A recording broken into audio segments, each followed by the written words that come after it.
qu'est-ce que je fais dans la vie? J'ai l'impression que je présentais un match de boxe. Oh mon Dieu, je suis trop excitée. J'ai mis un quart d'heure à set-up ce truc. Ouais, ça va être bien. Oh, je suis trop excitée, c'est la première fois que je fais un truc comme ça. On m'a dit que ma voix, elle faisait un peu podcast. J'ai envie de rigoler. Aujourd'hui, je réponds à une question que beaucoup de gens se posent, qu'on me pose souvent. Qu'est-ce que je fais dans la vie? La question que moi, je vous pose aujourd'hui, c'est pour en fait, je suis comédienne. Je pense qu'il y a peut-être un avenir pour moi dans l'humour. Peu de gens le savent. Mettez-moi sur une scène, ça va être trop bien. Dans une soirée, va parler à un groupe, il y a 10 personnes que tu ne connais pas. Jamais. Qu'est-ce que je fais dans la vie? Pourquoi est-ce que je fais ce que je fais en fait? Pourquoi est-ce que je porte autant de casquettes? Vous me connaissez en tant que photographe de plateau, c'est ma plus grande joie, c'est mon premier amour, j'adore la photo de plateau. Je veux qu'on se rappelle de moi pour ça. J'aime tellement la photo de plateau. De toutes les expériences que j'ai pour l'instant, je me suis tellement amusée. Je trouve que c'est aussi un métier qui n'est pas assez connu, peut-être même un peu sous-coté. Et non, ce n'est pas juste un luxe d'avoir quelqu'un qui vous prend en photo. Il n'y a pas que ça qui entre en compte. Photographe de plateau, il crée des supports de communication professionnelle qui donnent vie à votre film avant qu'il sorte. Ça peut être relié par la presse, par des festivals. Donc c'est grâce aux photos, aux images de tournage, en fait, on a des premiers visuels. Moi, en tant que photographe de plateau, j'aime trop être impliquée en pré-prod. Éduquez-vous sur ce métier qui est hyper important. Ça n'était pas du tout ma prédilection. Moi, j'ai toujours été intéressée par le cinéma, par l'image en mouvement. La photo, loin de moi. Et en fait, vraiment, la photo a été mon petit cheval de Troie. J'ai toujours voulu depuis faire du cinéma. Donc j'ai fait du théâtre quand j'étais au collège et ça a été une révélation. Je vais faire ça, je vais être actrice, je vais être dans des films. J'ai plus divergé vers la réal parce que je me suis dit je suis trop timide, je pourrais jamais être comédienne. La réal, peut-être ça s'apparenterait plus à ce que je suis parce que j'ai beaucoup de trucs à raconter. Il y a beaucoup de choses qui se passent dans mon cerveau. J'ai envie de raconter à ma façon, j'ai envie de raconter comment moi je vois certaines choses. Ça n'a pas été possible que j'aille en école de réalisation. Il n'y a aucun monde où je ferais du cinéma. Mais ça a toujours été dans ma tête. Si ça doit vraiment arriver un jour, je trouverai un moyen. Le jour où ça se présentera, je vais tellement saisir l'opportunité. Il y a 2 ans, presque 2 ans, j'ai eu un déclic. Je ne passerai pas une vie de regrets. Comment je peux me retrouver sur un plateau de cinéma en passant par la toute petite porte? Qu'est-ce que je peux faire? J'avais aucune expérience dans aucun métier, qui demande aussi des compétences que je n'avais pas. Dans l'ère dans laquelle on vit, je vais me proposer en tant que photographe de plateau, créatrice de contenu backstage, avoir des visuels et de la communication sur un projet qu'on est en train de faire pour le vendre à des futures audiences, à des distributeurs, à des diffuseurs. C'est hyper important. Je me dis, peut-être qu'il y a un créneau à prendre là-dedans. J'ai commencé à arpenter tous les groupes Facebook, à envoyer des mails à des projets étudiants. Je fais de la photo, je photographe. Pas du tout. Je savais que j'allais pas directement aller vers ce que je voulais réellement. Démarcher en me disant ça m'intéresse pas réellement. Un peu chiant de faire un truc qui n'était pas vraiment moi et sincère. Et je me suis retrouvée sur un tournage qui a été, je pense, le catalyseur de toute la suite. J'ai rencontré plein de gens avec qui je parle toujours, qui sont des amis maintenant, avec qui je travaille, des gens qui sont devenus plus que des amis, enfin une personne, une seule. Jamais j'aurais pu imaginer ça dans ma vie, en fait. Tous des astres qui s'alignent, on parle c'est vraiment ça. Après ce tournage, je me suis dit: «OK, c'est ça». Je vous ferai une vidéo sur pourquoi est-ce que j'aime le cinéma. Je voulais comprendre comment on faisait des films. Très tôt, j'ai commencé à regarder plein de making of. Le cinéma, c'est quelque chose qui qu'on ne touchera jamais.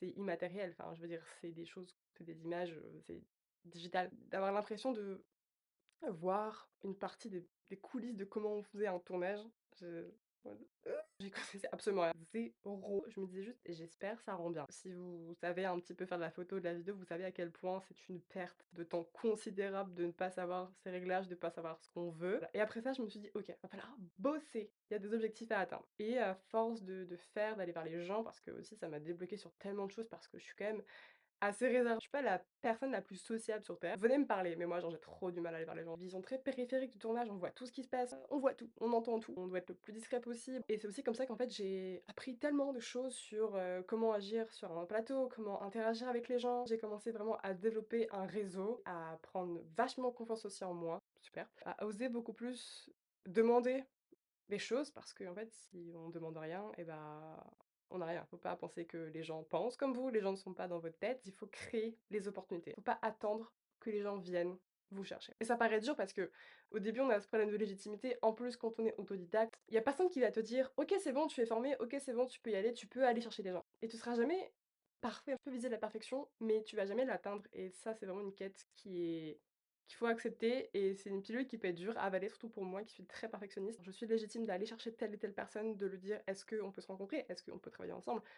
J'ai ce projet-là que j'aimerais faire». J'ai toujours été assimilée à la photo, ce qui est hyper cool, et la photo de plateau. Donc je me dis, il y a aussi tout ce que je partage sur les réseaux, je suis très ciné, donc les gens savent aussi. Quand j'ai commencé un peu à parler de réal, au début, il y a Quand même des personnes qui se sont dit pas non plus hyper étonnée, mais c'est vrai que c'était pas forcément hyper logique pour les gens autour de moi d'avoir un entourage qui a complètement changé et ça fait des merveilles. Quand vous êtes vraiment entouré de gens qui vous tirent vers le haut, qui croient en vous, croient en votre potentiel. Moi, j'ai aussi un caractère qui fait que quand j'ai un truc que j'ai envie de faire, j'y vais, même si je suis pas forcément prête. Mon début de carrière repose vraiment sur du culot et de l'audace et je suis trop contente de ça et je suis trop fière et c'est ce qui fait que j'ai pu réaliser mon premier court métrage dans des conditions absolument zinzin et tellement privilégiées. D'avoir eu autant de gens qui m'ont suivi et je vise aussi à faire, de la fiction, du long métrage de fiction.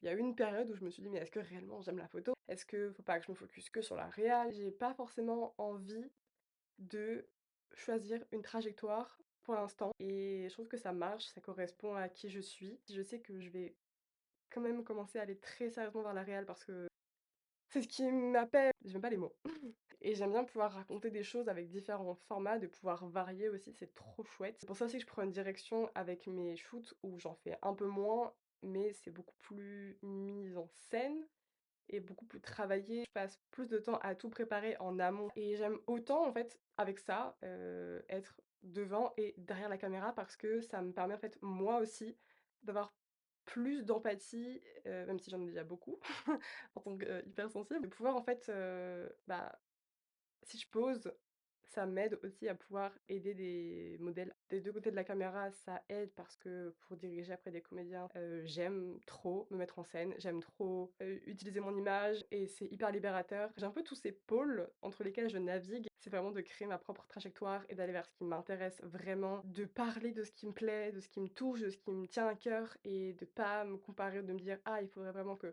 je fasse que ça ou que je fasse ça ou ça» ou juste parce qu'en fait, ça me rend plus triste qu'autre chose et je me rends plus misérable toute seule. Tant que vous y croyez pas, qui est-ce qui va croire en vous? Clairement. Le but, c'est de prendre du plaisir, ça reste un travail de passion et dans mon cas, à moi, c'est quelque chose que j'ai toujours tellement convoité. C'est un peu tout ça que je fais dans ma vie. Saltimbanque, c'est cool de pouvoir s'amuser dans différents formats et que d'avoir des gens qui croient en moi et qui me laissent briller comme ça.